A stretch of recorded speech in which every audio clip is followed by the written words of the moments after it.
In John 17, Jesus prays for you and me before he is crucified.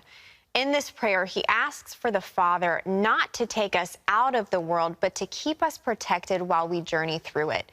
In verse 16, Jesus prays, "They are not of the world, even as I am not of it. Sanctify them by the truth. As you sent me into the world, I have sent them into the world." So that's what we're going to discuss today, is how can Christians really be in the world, but not of the world? And how can we live that way? Well, it's a matter of understanding who your Father is.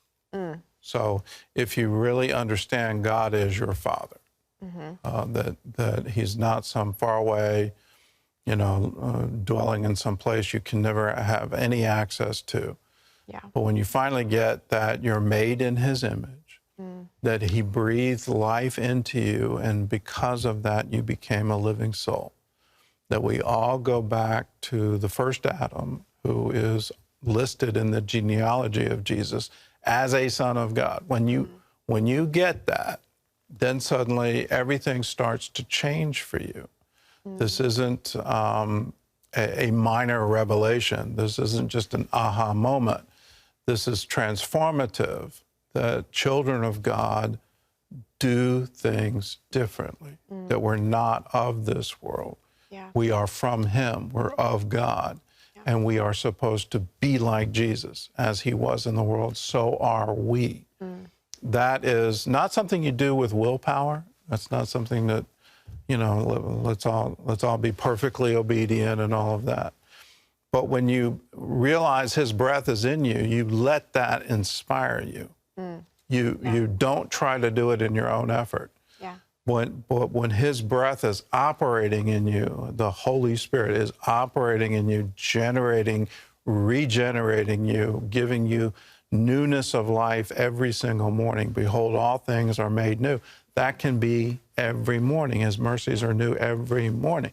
You can have that regenerated experience, that bringing heaven to earth, and not just to earth, but in you. Yeah.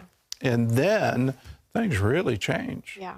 Well, what are some practical ways we can be in the world, but not of the world? Well, yeah, let's just take from that story Curtis Grimes. Yeah. I love the story. I love his sort of laid back. It's just wonderful. But it's very real, and I think it's happened to a lot of people, that you're raised in a Christian home and then you go to school and you want to fit in. Yep.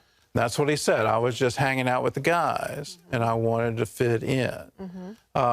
There's a couple of old expressions, birds of a feather flock together. That's right, yeah. But the one I really like is, if you hang out in the barbershop, you're going to get your hair cut. Oh, that's a good one. I haven't heard that one. So That's good. if all you're seeing in your experience is people getting their hair cut, well, you're going to, wow, boy, most likely. I need a haircut. Yeah.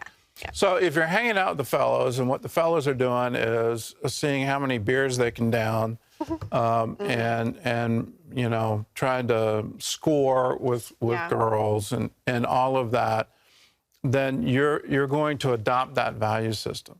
So you're going to say, well, no, I'm not really a child of God. I want to go off and do these things. But how can we be a messenger? See, that's where it gets a little murky, because you want to be a representative of Christ, right? So if you're around those people, I mean, obviously, what would you advise? Just say no and, well, you don't join in with the activities. Okay. You set the example. Reinhard Bonnke, who's wonderful Christian evangelist, he's gone on to be with the Lord. But he wrote a biography, and in that, he lived the Christian life. Yeah. He didn't have prodigal moments. He, or like me, prodigal decades. He lived the Christian life.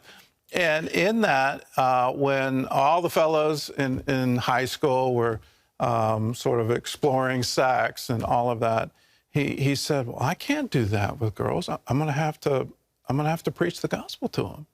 I can't do that at the same time. Yeah.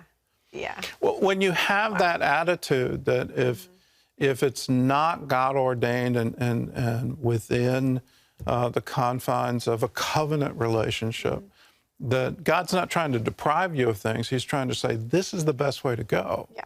You know, don't spend yourself in the way that the world, because we know that leads to destruction. It's going to lead to heartache. Yeah, and I think once you have an experience with God, as Reinhard Bonk, as we all have, then you get the boldness to say no, to refrain.